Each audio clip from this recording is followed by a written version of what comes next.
पोर डोंगराव भाळली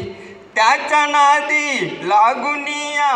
अक्षरानात पांगली डोंगराव भाळली रान गवताची फुलं तिच्या कानामंदी डुल अन चाईचा मोहर गळामंदी गळसर आहो टणटणी फुलली तिच्या नाकामंदी फुली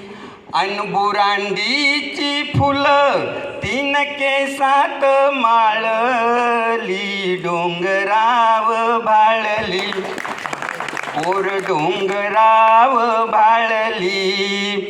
पोर माळावर खेळली अन वारा संग बोलली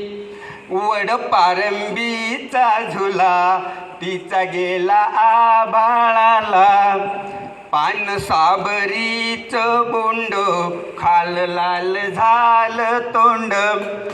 आहो हसता हसता मौगवताव लोळली डोंगराव भाळली पोर डोंगराव भाळली गाई दांडाच्या वाटन चाली अंगत नेटान ढोल ढगांचा वाजला नाच मोराचा पाहिला आली पाऊस पहाळी तवा गर्दीक पळाली पावसानं भिजवली तरी उन्हात वाळली डोंगराव भाळली. आणि शेवटचं कडवं आहे